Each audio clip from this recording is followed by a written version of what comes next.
Welcome back, students. We're going to be on Phase Change Engineering Internship Day 10, the final day, applying engineering skills. We're going to jump right into Activity 1, which is the warm-up connecting to the future workspace. So today you're going to read the message called Thanks Interns. It should be in your inbox. And then instead of taking the daily message notes, we're going to do the exit survey. So if you will jump into your workspace, click on this, bring up the letter. Here we go. Today marks the last day of your internship with the Chemical Engineering Division of Futura and with me.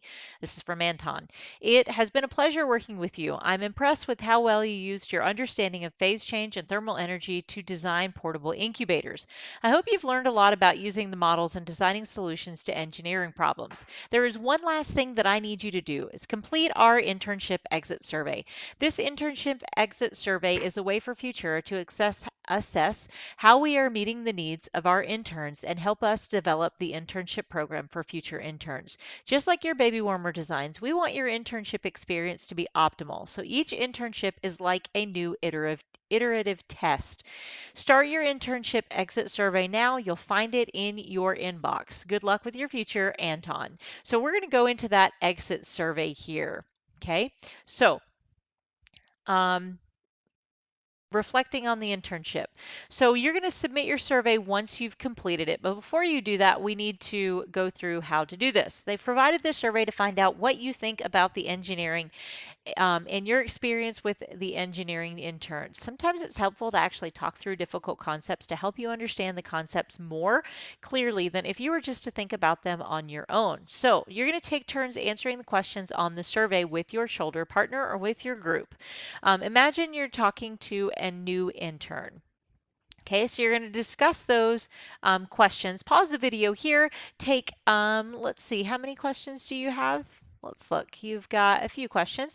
Let's just go ahead and take turns answering these questions and take about 5 minutes. Pause the video here, set a 5-minute timer, and take no more than that. If you can take less, great. All right, did you and your partner answer any of the questions differently? Do you have any questions?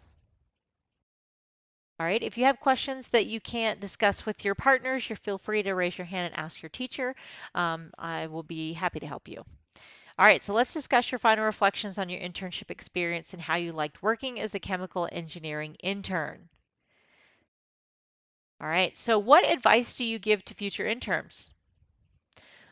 What did you like or not like about the internship? What are you excited about learning in the field of chemical engineering? So go ahead and pause here and discuss those 3 questions. What advice would you give to future interns or interns? What did you like or not like about the internship? And what are you excited to learn about in the chemical engineering field? All right, let's go on to activity T, applying engineering skills. For your portable baby incubator, the problem project, the problem and the 3 criteria.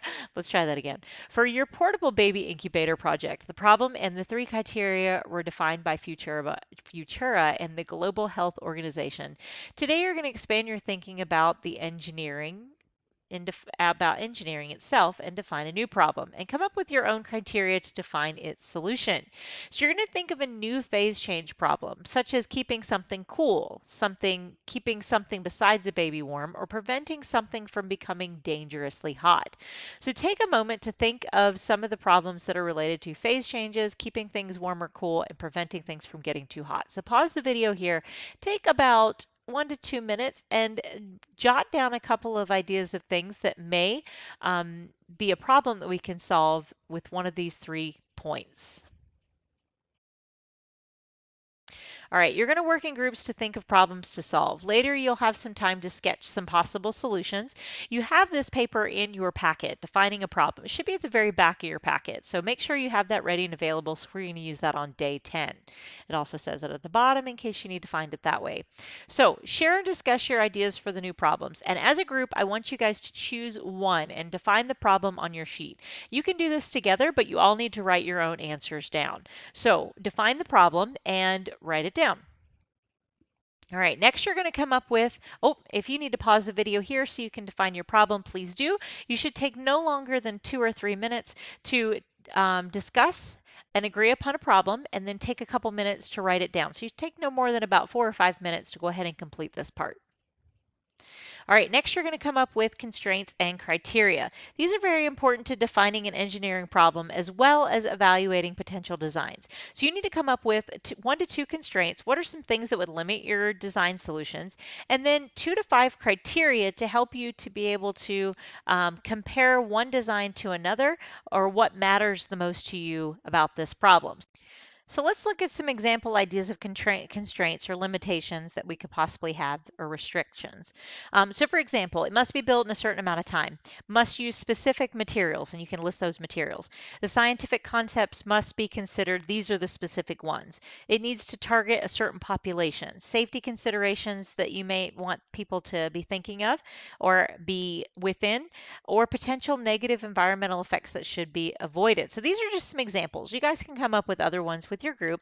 Here's some criteria. So, and you can always rewind back to these so you can look at these again. But let's look at criteria. Standards by which the solution will be judged. For example, the lowest cost to make, use, or repair, the biggest or smallest size, ease to make, ease of use, least amount of energy required to make or use, aesthetic value, or most efficient performance. Remember we said with our PCMs we needed to have something that was reusable. We didn't want something that was thrown away.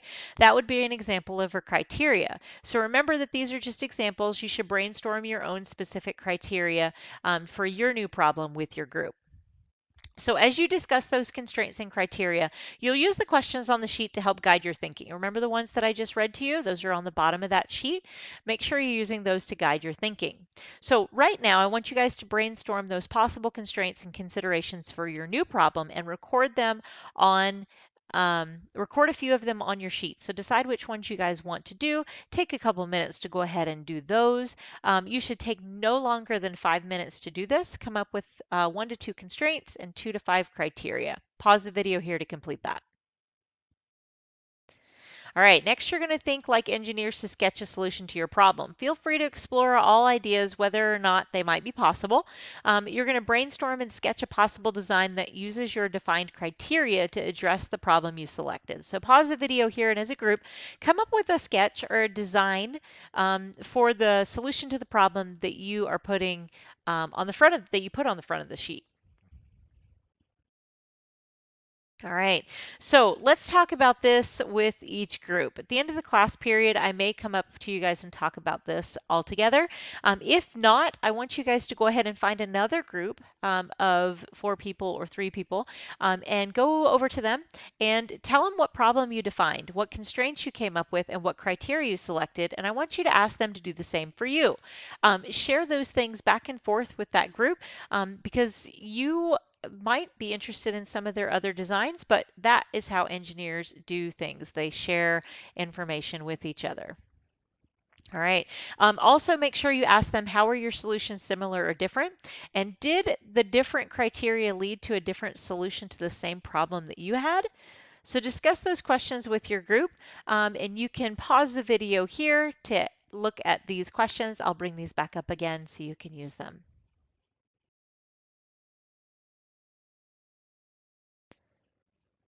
All right, so that's the end of the lesson. Go ahead and pause the video, go back to, or stop the video and go back to your Amplify Canvas, sorry, not Amplify, your Canvas page, and go ahead and check and see what other information or activities you need to do today. Make sure that you turn in your packet to the teacher in the turn-in bin in the back or wherever she directs you to do that. And that's the end of this lesson for today and the end of the internship. Have a wonderful day.